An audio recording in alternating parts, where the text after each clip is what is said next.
Thanks for tuning in to the Bread and Matt show. This week we're going into our AFC East preview for the NFL. We're just gonna dive right in. We're gonna start off with the Miami Dolphins. Right now they have about $39 million in cap space. Um, they have some pretty important, or they have some cap cuts, is what we're gonna call them. uh, Cornerback Dimitri Patterson, and quarterback Matt Moore. Um, Yeah, and for Matt Moore, they would save $4 million by cutting him, but right now, since Ryan Tannehill is on his rookie deal, he's not making a lot. It doesn't hurt them to have a high price backup, especially one that they view as probably reliable in case something were to happen to Tannehill. Um, and the same goes for Dimitri Patterson. He's a pretty reliable corner. It's just he's probably more likely their third guy, and saving $5 million by cutting your third string corner is probably an all right decision to make. I agree. Um, some key free agents. Just a couple days ago, Brent Grimes signed a was it $32 million 32 contract. million, I think, over 4 years. Yep. So he's gonna average $8 million a season. Um, let's see. They have another corner, Nolan Carroll. Apparently they're in discussions with him. Yeah, that should be, and signing him would give them a little bit of leverage into hopefully releasing or helping release Dimitri Patterson and not relying on him to be a starter. Right. At defensive tackle, they have boy, I'm gonna butcher this guy's name. Paul Soliai. Soliai. They have him and Randy Starks. Um, at tight end, they have Dustin Keller, and at safety, they have Chris Clemens. So out of those guys, obviously Grimes is signed. Who else do you think they should maybe look at keeping? Um, I think they should at least target one of those defensive tackles for certain. Uh, More likely for me, I'd lean towards Paul Soliai just because I like saying his name. But Sure. I mean, they're both older, so they're probably still going to need to target, maybe some youth either in free agency or in the draft to help build some depth at that position. I'm curious to see what they're gonna do with Dustin Keller. I mean, they got a preseason out of him and training camp, and that was about it. So they didn't really get much out of him. So, I mean, he had a pretty devastating leg injury, and obviously you hope he can come back from that. But I I mean, don't he, know. he I was a mean, he was a really good receiving tight end too. do you sign Before him that to injury. something like more of a like incentive deal? Do you think? I think anyone that does offer him anything, it probably will be incentive based, where you're going to have to play a certain number of snaps or in a certain number of games and reach certain milestones within your play, to elevate what he makes. Because I know a lot of guys come back from injuries, but you just never know with some people. And that hit that he took to his leg was pretty bad. Yeah, it was. Um, I'm not which really I quite sure why the Dolphins aren't. I mean, I don't know. Are you super high on Chris Clemens at all? Or is I he a think guy he's you'd be okay with letting go? Well, it depends on who they think they might be able to get in free agency. I mean, if you were to bring in, Jarvis Bird, sure, I'd let Chris Clemens go if I bring in Bird. Yeah. And Dalmas from the Detroit Lions is a free agent now, and he's had some pretty good seasons, graded out decently. Um, though this last season wasn't necessarily his best, but he's performed well before, and if they think they can bring him in, they must view that as a step up. But I mean, I don't dislike Chris Clemens. I wouldn't mind him being a starter on my team if it came down to that. Sure. Okay. So some team needs they have. I mean, offensive line, pretty big need, especially at the tackle position. Yeah, their Sa only their only good player on the offensive line that they have under contract right now is Mike Pouncey. Everyone else either stinks or we have no idea really who they are because they're losing a lot of guys through free agency or just cutting them. Richie Incognito and Jonathan Martin ordeal. right. So I mean, we're not gonna get into that, but obviously, offensive line, big issue. Safety could be a priority. Um, Running back, something they might be want to take another look at too, maybe an upgrade there. Also possibly inside linebacker or defensive tackle. I think defensive tackle and offensive line are probably their two bigger needs Most out of our definitely. list. No, and we list inside linebacker, but they just spent, money on Donnell Ellerbe last year, so they probably won't go out and spend money um, in free agency on a guy again. Even though, frankly, Ellerbe didn't have a good season. But just spending money on the same position 2 years in a row it probably is something they'll avoid. Something they'll might target in the draft, like middle to late rounds. Um, but they probably won't go out and sign anyone in free agency. I And, agree. and Um, then at running back, what's your deal? Because I mean, they have, wasn't it Lamar? yeah, Lamar Miller, and they also have Daniel Thomas too. And Um, you haven't gotten much out of them. Believe they me, spent they spent having early picks on both those guys, I on think. both of them, having owned Lamar Miller in, fantasy football, can tell you he does not produce at all. Now that might, of course, be a product of just really bad offensive line play. Um, and that's probably, what we've said before. The offensive line is probably their biggest need, along with defensive tackle. It's true. As far as free agents goes, I could see them going out and getting a big time left tackle. Eugene Monroe, free agent, could bring him in. Possibly maybe Brandon Albert if he gets out of Kansas City. And I think I remember last year, weren't they interested in making a trade for Albert? Because there was that flux whether he would or wouldn't be in Kansas City because they drafted um, Eric Eric Fisher. Fisher. Yep. So there was some talks that he might not be there. He ended up staying. So I mean, this would be good for the Dolphins if they can snag him. It would mean they didn't need to give anything up for him. And to be honest, I'm trying to think of their receiving core. Besides Mike Wallace, I mean, they have oh boy, I can't think of his name. The kid at he's from Heartline. yeah, that's it, Heartline. So I mean, besides those two, I mean, could you use an upgrade at receiver too, maybe? It's possible. Um, I mean, Heartline and Mike Wallace are okay. I think they overpaid for Wallace. Probably. Uh, but they could probably use another receiver. But that probably isn't quite as high of a need as the line as the offense and defensive line is. Agreed. Um, what about any guards? You know, any guards they should maybe think about targeting? Yeah, Jeff Schwartz and John Asamoah are two pretty solid guards. I believe they're both for the Kansas City Chiefs. So I mean, the Chiefs probably won't re-sign Chiefs can't keep both. everyone, right? He can't keep everyone, so you got to hope whichever one doesn't get signed by the Chiefs is um, is someone that they should probably end up targeting, or maybe just throw an offer at both and just make the Chiefs make the Chiefs pick one and then you get the other one. Nice. That makes sense. So with that, we'll go into the NFL draft area of things, and we'll go into the draft targets that we think the Dolphins should look at. They pick at number 19. Um, they could go a variety of ways. I mean, it's a pretty deep tackle class as far as offensive tackles are concerned. So even if you do sign, Monroe or Albert, you could still address the other tackle spot um, if you wanted to with the tackle. Absolutely. The other need that we pointed out, defensive tackle. There are going to be some good defensive tackles too in the draft. You get a guy like Lewis Nix or Aaron Donald, who has been rising up draft boards. He might not be there when they pick. That's a possibility. I mean, where did the Bears pick? They're in front of them, right? Correct. The Bears pick at 14, and then the Dallas Cowboys have been looking, especially with their Tampa 2 defense, All they right, could they really use suspect a someone like him. 4-3, right? That's right. So they could totally use a defensive tackle. Absolutely. Um, as far as like second round guys, someone like Jimmy Ward, we were just talking about the safety need. Um, I know we put inside linebacker.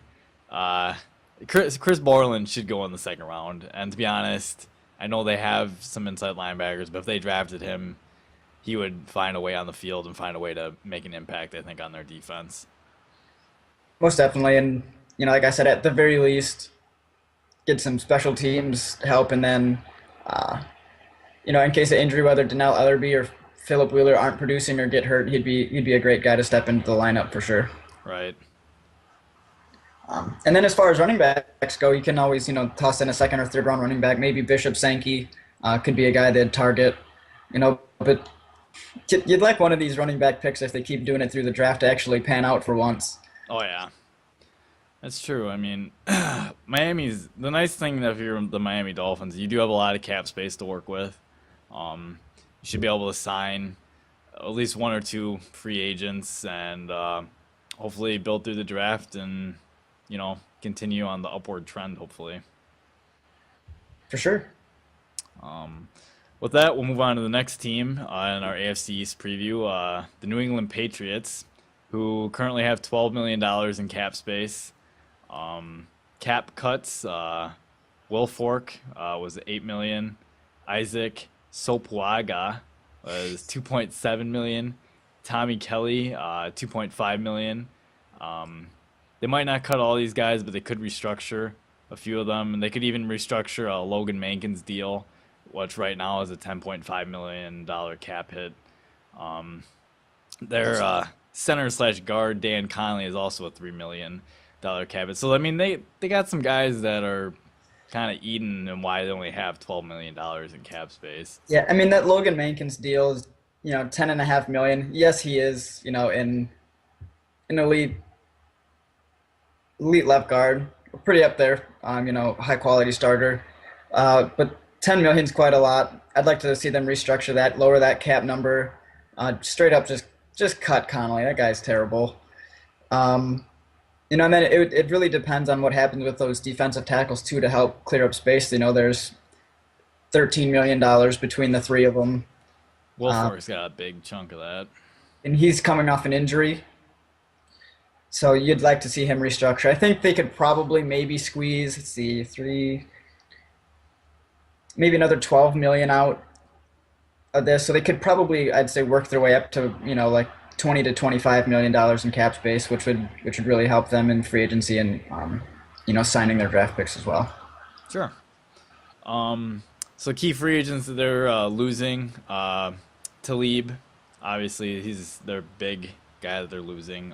Edelman and Brandon Spikes, who is also unlikely to be re-signed this year. Some of the younger guys stepped up in his place. He also kind of had some clashes, it sounded like, in that locker room, so I wouldn't anticipate him to be back. Yeah, I mean, and hey, Jamie Collins, what we saw, the little bit that we saw him, Jamie Collins is totally worth a starting spot. And Gerard Mayo's obviously got his lockdown. So, I mean, Spikes is a guy that you can let go and not, feel anything lost really in your lineup.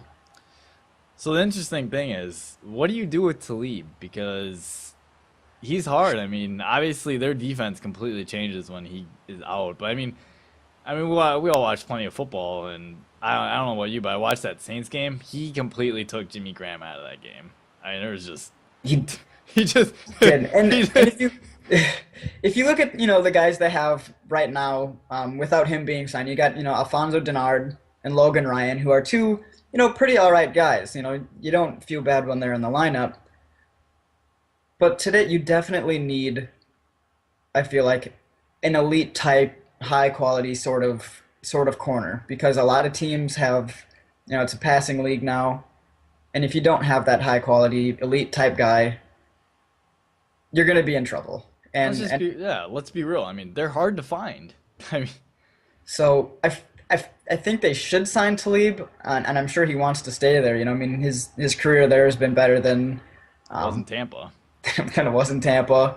So he hasn't been in trouble, I don't believe, up in New England either, like he had been getting in. So I mean, I think he would like to stay. I'm sure they would like to keep him, but it's really going to depend, I feel like, on that contract and the way he's played in New England. Some team, despite the injuries with his hip, I mean, he didn't play quite as well, the last part of the season, and then he ended up getting hurt in Right, the and they got playoffs. knocked out. Yep. So it'll be interesting to see what his market's like. Um, but if I'm them, you have to sign him or hope that you get another elite type guy in free agency, and just don't take Sam Shields. I say that because we're Packers fans, but if they got him, that'd be a great sign. I mean, It'd be a good signing for them. it would be. I mean, they they do covet speed too. If when they draft corners, a lot of the times they get guys that run 4.5 and under. They don't take guys that might have questionable speed. So Sam Shields would definitely fit that mold for them. I agree. As far as free agents that they might bring in, I mean, like you just mentioned, Sam Shields. They could bring in a tight end. Um, maybe they take a flyer. Speaking of the Packers, maybe they take a flyer on Jermichael Finley if he gets cleared. That yeah, there's Boy, that uh, would not be fun for opposing teams. yeah, Especially I when mean, Gronk's there'd be healthy. Finley, and then the only other really great pass catcher, and he would fit their move position would be Dustin Keller. Yeah, Dustin Keller would We talked totally be a about him a tight little end. bit already too, and coming back from an injury, what kind of market is he going to have, and what's his cost? But New England, they find values, and if team, it seems that the market for Keller just isn't there because people are scared. I could see them giving him a deal, and he'd fit in pretty well there, I believe. Yeah, I can agree with that. Um, as far as the Patriots go for their draft needs, the New England Patriots select at number 29 this year. As far as some targets go, Rashid Hageman from Minnesota, defensive tackle. He should probably be drafted around that area. Obviously, we And know the Patriots love two tight end sets. It's a big part of their offense, and obviously, when Hernandez, the whole ordeal went down, they lost a big chunk of their offense, which really yeah, sucks. and with Gronk being hurt all the time, you can never really count on him now to be around for a full season. It's true. So Jace Amaro, I know has been targeted a lot. Um, maybe uh, the tight end from Washington that I like, Austin Austin. Safarian Yeah, Jenkins. maybe him, but from I think his draft stock has gone down from everything that I've Yeah. I mean, he might been be a bit of a following. reach there, I guess, at the end of the first for them if his stock has indeed gone down. But do you feel confident that he'll be there then at the end of the second? It's hard to say where he is exactly going to be. And I think a lot will hinge, I guess, on his pro day I and how agree. he ends up doing if he has an opportunity to run, considering he had that injury discovered at the NFL Combine. Agreed. His pro day will be important. Maybe because the Patriots do tend to like value too sometimes, so maybe they'll come out and make a surprise pick of like a receiver or something like that, the late first round. Um, I don't know though. I really think Rashid Hageman would be a good pick for them at defensive tackle. And he's got the ability to because they do play multiple fronts, sometimes 4-3, sometimes 3-4. That he could play a defensive end in a 3-4 alignment, but he could slide back in and play the defensive tackle position when they slide down into a 4-3. Sure. Um, Obviously, this year's receivers class is pretty deep. They should have an opportunity if they want to upgrade, especially with Edelman leaving. Um, Yeah, I mean, is for Edelman, is there a chance that they bring him back? You think? I think he would probably like to stay in New England. He might be one of those receivers that just fits their offense really well.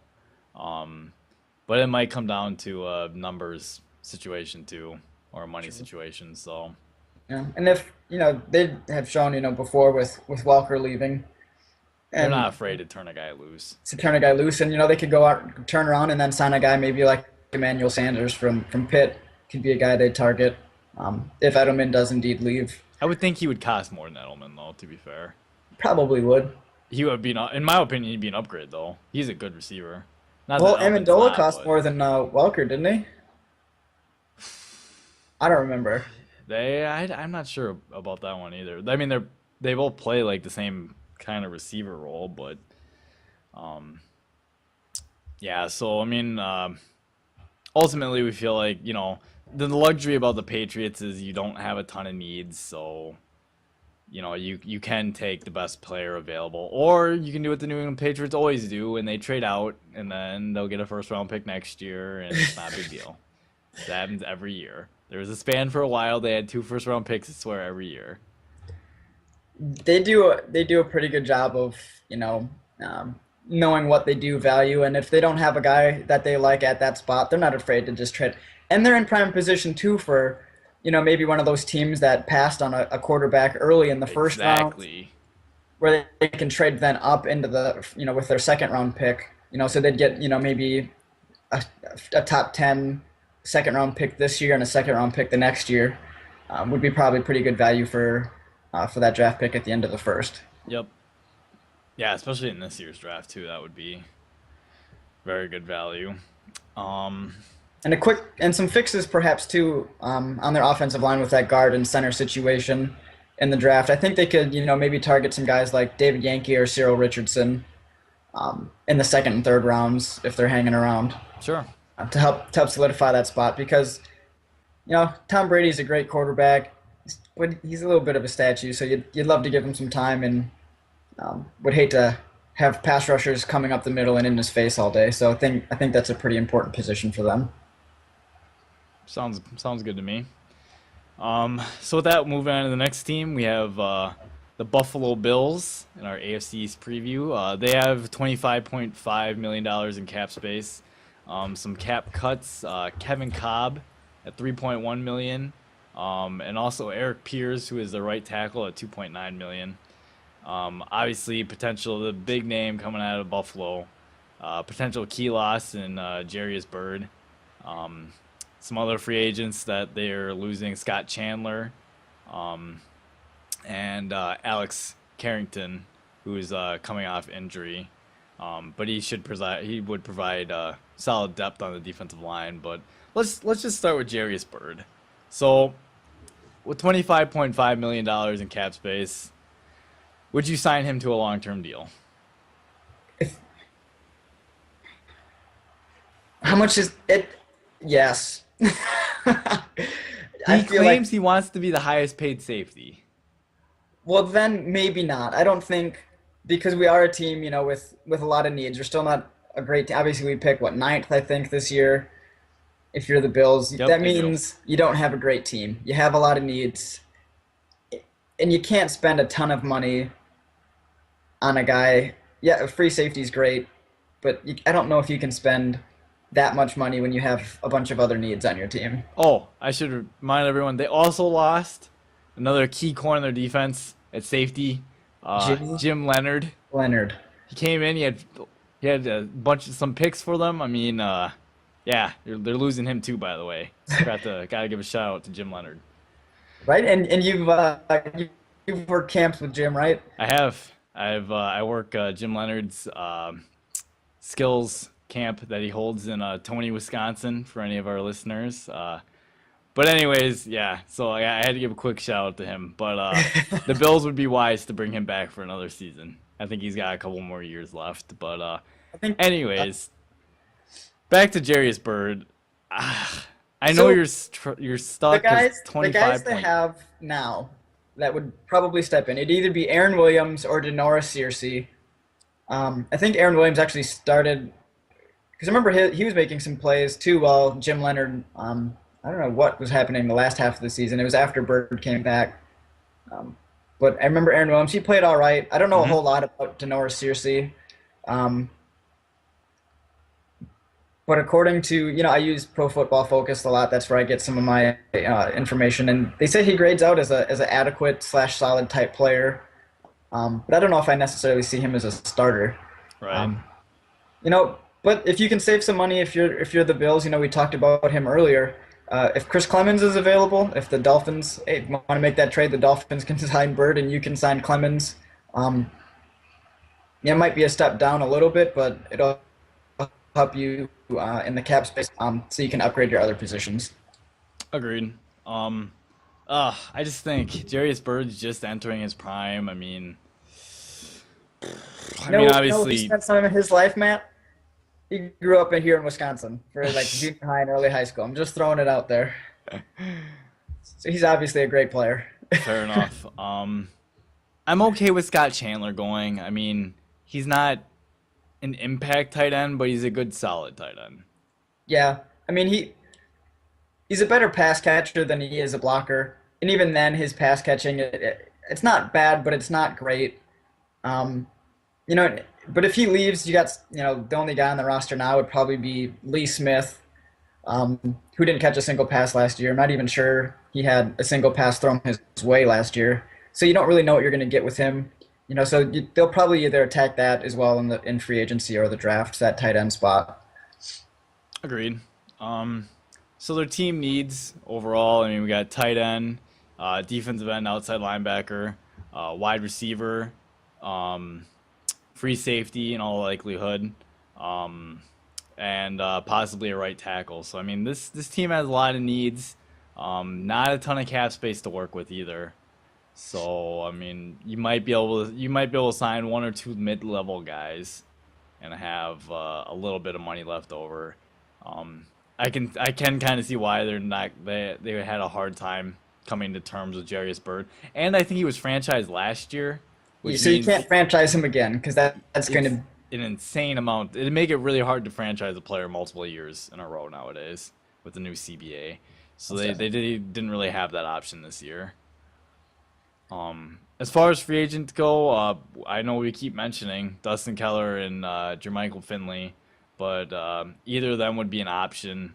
Um, there really aren't a whole lot of impact tight ends, which is why we keep bringing up the same names.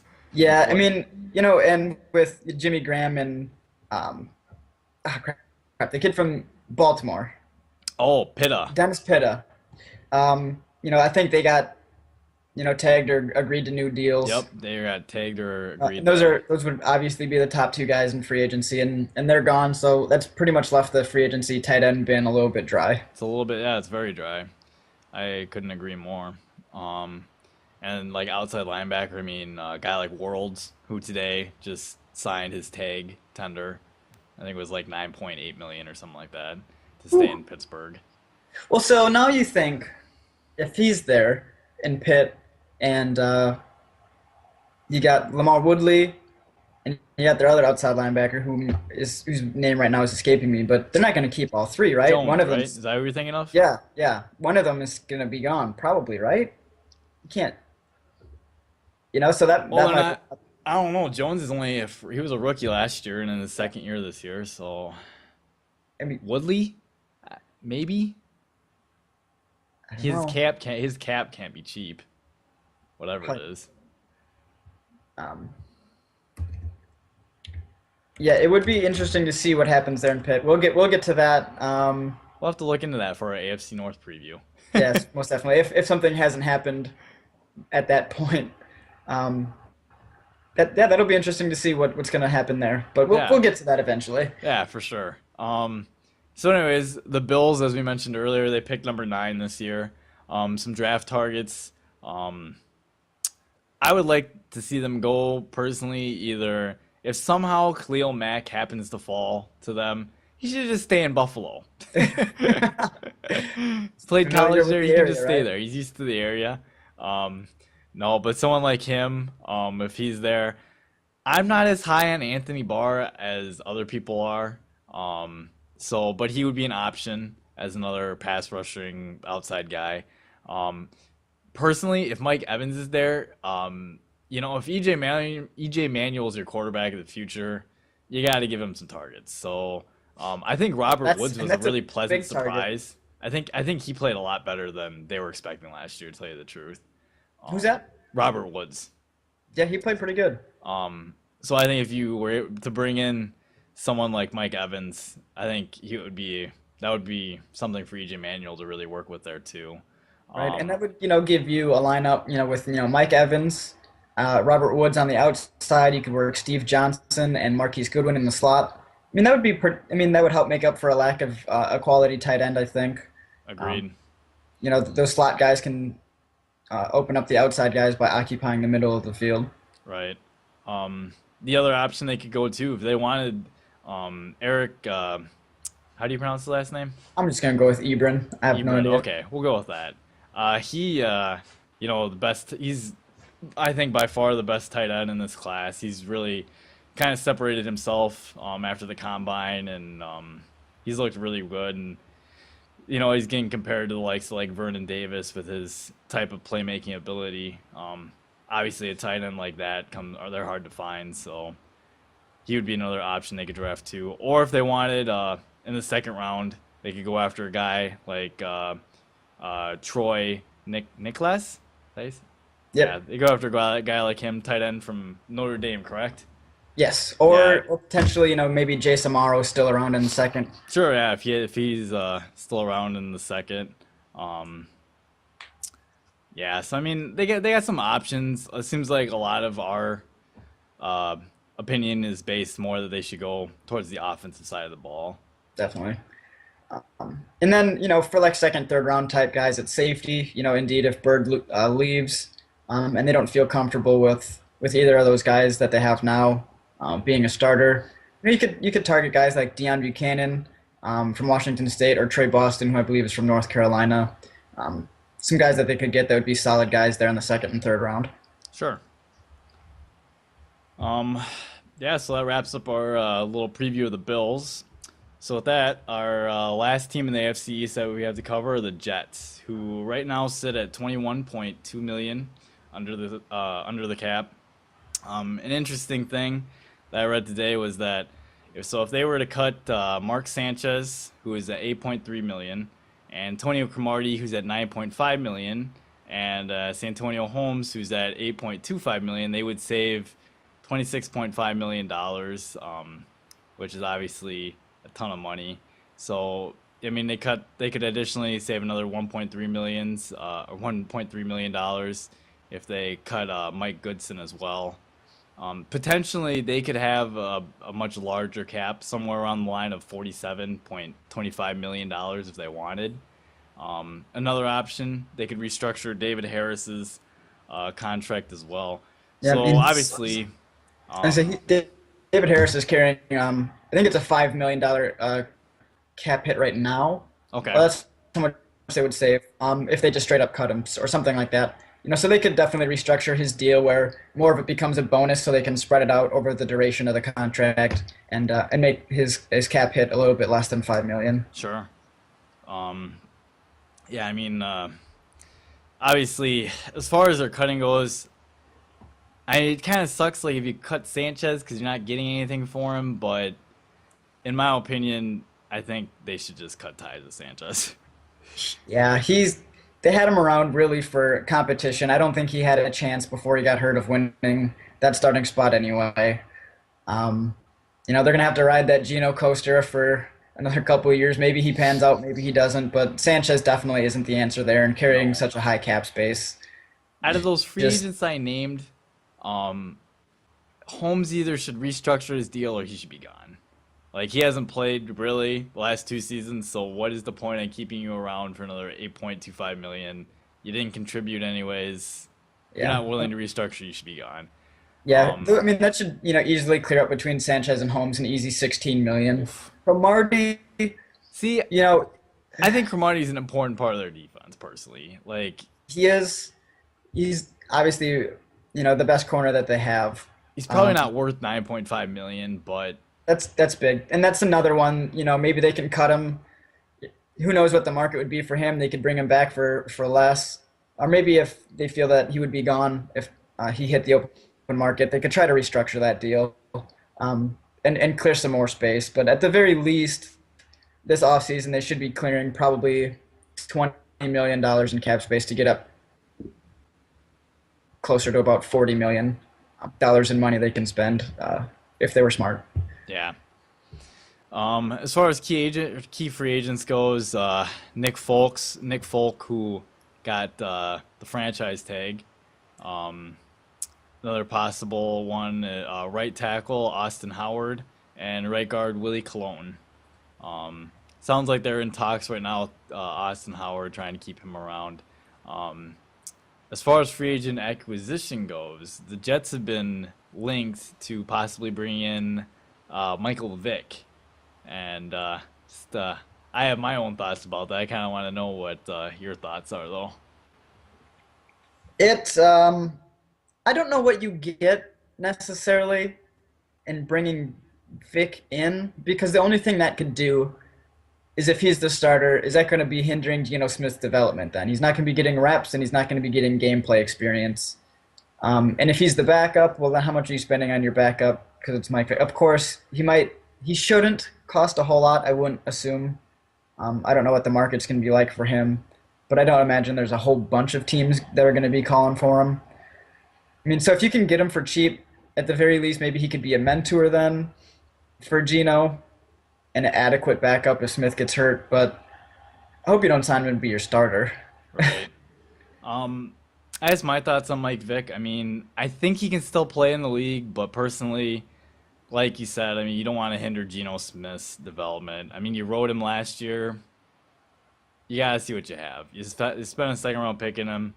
Um, Michael Vick probably isn't the right. In fact, if I was the Jets, I wouldn't sign Vick. I would cut Sanchez for sure and just be like, "Hey, this is your team. You know, you take the reins. Like we're gonna ride with you." That's what I would do if I was the Jets. As far as some needs to consider addressing, uh, a guy they could address like at safety. They could bring in a guy like Jarius Bird, especially if they cut Sanchez. They'll have a lot of cap room then. Yep. But they could bring in a guy like Jarius Bird, maybe Clemens from the Dolphins, who is a free agent. He'd be a nice pickup. Um, There's some other safeties too, I believe, that are free. I mean, that we haven't named. Whitner, I think, yep, is went available. T.J. Ward, TJ Ward's available.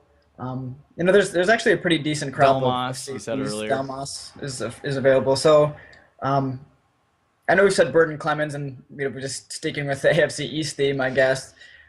Um, but I have seen teams like the Patriots and the Jets where they sign guys from within the division. Uh, Especially if it's a Patriots guy going to the Jets or a Jets guy going to the Patriots. But why not involve these other teams a little bit too and get the Dolphins and Bills involved? And Why not? just always speculation on whether they bring them in because they have intimate knowledge of the team and whether that helps. If you when you face that team later in the season.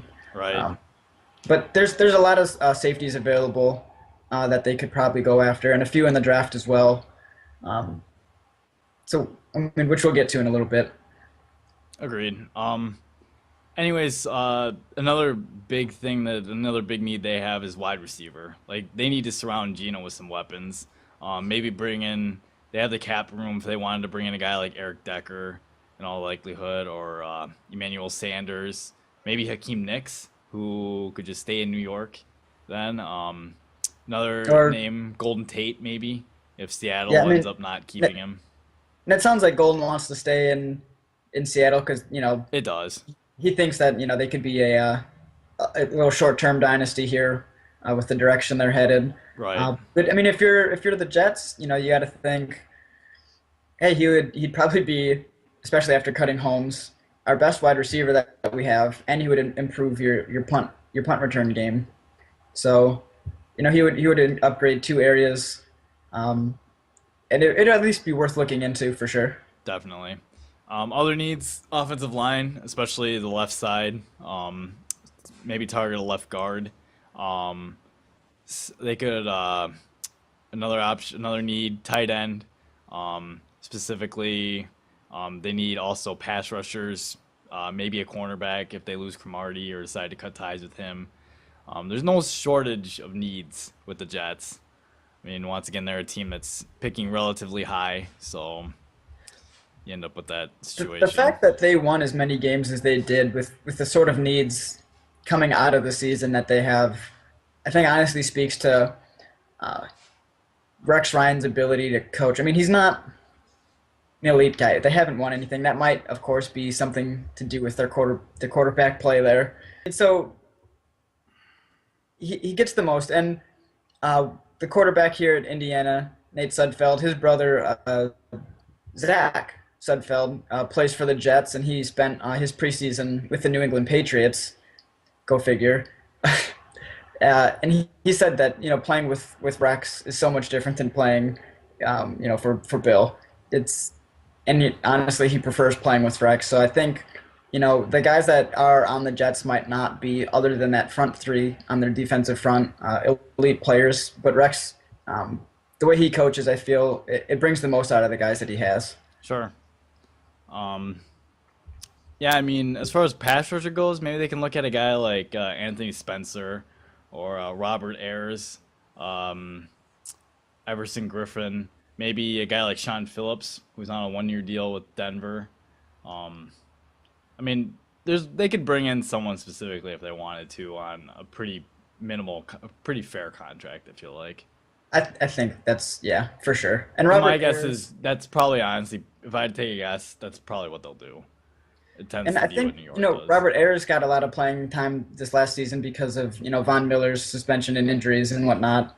Um, so I mean, I don't even think he was originally supposed to be a starter. So he would definitely come, on the cheap rather than going after someone uh, who's like a full-time legitimate starter, I think. I agree. So with that, we're gonna look at their draft needs, and you'll have to excuse me, everyone. They actually pick at number 18, so they pick a little bit lower than I thought they were going to. But then again, they had a lot better season than I thought they would too. To be fair, as far as draft targets go, um, they really should look at receiver, and they're going in the first round probably. Um, Mike Evans probably won't be there in all likelihood. So, but I mean, if he's there, obviously they should probably think about taking him. Maybe a guy like Marquise Lee. Um, I've seen some people that really like Brandon Cooks. Maybe he goes there. Maybe a guy like Odell Beckham. Um, as Or, far, I oh, mean, go 'cause ahead. wide receiver is definitely one of the. I think wide receiver and corner are probably the two deepest positions in this draft. So you could even go farther down in the draft and go for someone like maybe a Martavius Bryant.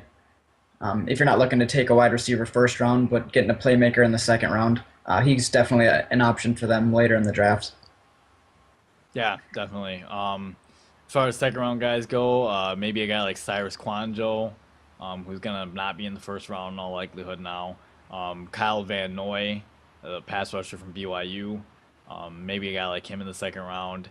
Um, or I mean, if you're in the first round still and you want to upgrade on defense, um, maybe a guy like D Ford. Um, That would actually probably work that'd be a all good right. fit. I just came up with that off the top of my head and was thinking, wow, D Ford would I didn't even fit think about really it. I mean, good with the Jets. I don't, I don't know if he's projected to go that high, but if the Jets have him, they figure that's a position of need, and he's high on their board. I mean, you look at what Dallas did last year. Everyone said they'd reach for Travis Frederick, but played well and he improved that offensive line overall. I mean, a reach is uh, you know something I figure most teams don't ever really view their picks as a reach. That's just something that people on the outside view it as, and um, you just stick to your board. And if T Ford's there and you like him, might as well take him. Pretty much. And I mean, you just obviously with all of our previews, it goes to say, I mean, stuff can still happen between these or after these and stuff. So I mean, if they were to say just cut Cromartie, cornerback, all of a sudden would probably become a need as well, unless they expect Kyle Wilson to step up and play, be a number one guy or number two guy maybe. He's Um, he's a below average guy. yeah, he probably shouldn't be starting. Which obviously then maybe who knows? Maybe they'd be looking at someone like Denard or Duckwiz Denard or something instead. And I don't know. Neat. So obviously all these things could change, but yeah, I don't know. Any last thoughts you have on the Jets? No, I think we pretty much covered it. Excellent. So that wraps up our AFC East preview. Next week we'll be, I think we'll be tackling. We'll go with what division you think, Brett? Should we go with the AFC North? We'll just keep it going AFC. We'll work Sure. our way around. We'll go with the AFC North next week. It is so. Next week we'll have our preview on the Browns, Ravens, Steelers, and the Bengals. Definitely. So And whatever happens in because we'll actually be recording on the first official day of free agency, I believe. So there'll probably be some signings that we can talk about as well before we fully delve into the AFC North. excellent. So till then, thanks for tuning in, and we'll talk to you guys next week.